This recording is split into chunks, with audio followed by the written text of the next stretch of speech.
I've been studying real estate for the last 8 years, both through my undergrad at the highest rated finance school in Australia and investing in real estate myself. In the last 4 years alone, I've made over $300,000 from my investments, so I think I can share a tip or two about the best tools I've used to research properties. That's why today in this video, I'll be walking through the best tools for property research. Specifically, I'll be talking about the most optimal and free tools for 3 main areas of real estate research, including suburb analysis, investment potential, and historical data analysis. Firstly, let me talk to you guys about the importance of property research. I have a friend who bought an apartment in Western Sydney back in 2020, right before the property bull run. And he's an optimistic guy. So he trusted his property agent without doing his own research thoroughly. And as a result, during the biggest property market bull run, his property didn't move an inch.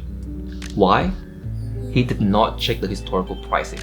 He didn't understand the market trends, and without analyzing the suburb properly, he walked in blindly, pretty much giving money freely to the developer. This is why property research matters. It's the difference between making $300,000 in property investments during a bull run or sitting there wondering why everyone else is winning when you're sitting there holding dead weight. So let us start by digging into the first area of property research, the suburb analysis. So what is suburb analysis? It's evaluating the demographics and characteristics of a suburb. Is it safe? How good are the people there? Are the people there likely to live there for a long time? What are the schools' reputation like in the area? Are there public housing, and what is the average income? A few great tools for suburb analysis include microburbs, On the House, and Census Quick Stats. Let's go through each one. The first and most popular one is microburbs. With microburbs, you can check all the information regarding your suburb of interest. You can analyze things like planning applications for the suburb. This will help you understand if there's any new infrastructures being built in your suburb, which could increase the value of the properties in that area. There are also other things such as family scores, how many schools and childcare centers around the area. Also, there are also affluence score, which talks about public housing and the wealth of households in that suburb. There's also safety score right here, which describes the likelihood of crime in the area, where higher score means a safer environment, and convenience score, which refers to the public transport access in the area, supermarkets, chemist warehouse, gyms, etc. etc. The second platform I want to discuss is onthehouse.com.au. This one provides information regarding the historical price trends, the rental yield, and the rents of a suburb. It also shows all the schools around the area and all the recent property sales and rentals in the suburb. You can also view occupancy distribution here as well. So how many owns outright and how many people are actually renting. If you are buying for investment purposes and you want capital growth, so a suburb with a high percentage of people owning and not renting is what you want here. So overall, this platform is a very good one for understanding the real financial overview of a suburb. And you can use this to actually gauge the property price and the rent in the area. The third and last platform I do recommend is Census Quick Stats. This is a great one to complement what I mentioned before. So Census Quick Stats talks about the population and socio-economic data. As you can see here, you can view the gender distribution, as well as the household income, the age, percentage of marriage versus single. So married people tends to be better for capital growth since they will stay there for the longer term, so they are more likely to buy.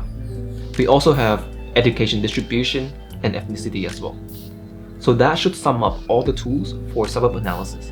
Let's move to the next area of property research, which is investment potential evaluation.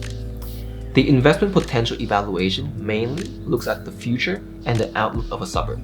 So we are mainly considering the demand and supply factors, as well as weighing in the historical pricing into the equation to understand how likely a suburb is to grow. Now, one tool to use that look at raw demand to supply ratio is DSR data. With this platform, you can put in your suburb and you'll get the demand to supply ratio. A ratio of 50 means demand and supply are equal, More than 50 means there's more demand than supply, and vice versa. Ideally, you want an area with the highest possible DSR ratio, so more than 50. Another platform that you should use to aid your analysis is BoomScore. This platform similarly shows the demand to supply ratio, but it also helps you compare with the state average, so you know what you are getting compared to other people. So you know if what you're getting is of good value or not. Alright, those are the two tools for investment potential evaluation. The third area of property investment research is historical trend analysis. Historical trend analysis looks at the historical price trends and the market cycles. The tool that I use is SQM Research. With this tool, you can look at the past property price for a single property. It also shows you where the sold properties in your suburb fall in the coefficient curve. If a property's sold price is to the left or within the curve, it is seen that that property is an undervalued property, and vice versa. So if it's outside, it means that it's overvalued pretty much.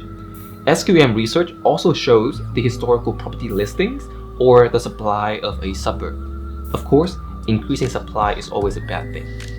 This platform also shows the price trend for a suburb for different property types.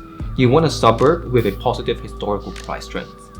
And lastly, it also has the vacancy rate and the rental yield of a suburb. You want suburbs where vacancy rate is low compared to the others, and rental yield should also not be too low as well, ideally somewhere around the state's average. A few other tools that I do use include old listings, which show all the sales history of all properties in a suburb. I think this is extremely useful to understand approximately the pricing of your property of interest. You can look for another property on a similar street with the same number of bedrooms and size, and you can filter by property type and the number of bedrooms here as well. Well, there you have it. Those are the tools that I use for my property investments. The thing is, everything I've mentioned is not that useful, because if you don't invest in the right city, whether it be Sydney or Perth, you will not make any substantial gain in the market. So watch this video next to understand which city is the right one for you.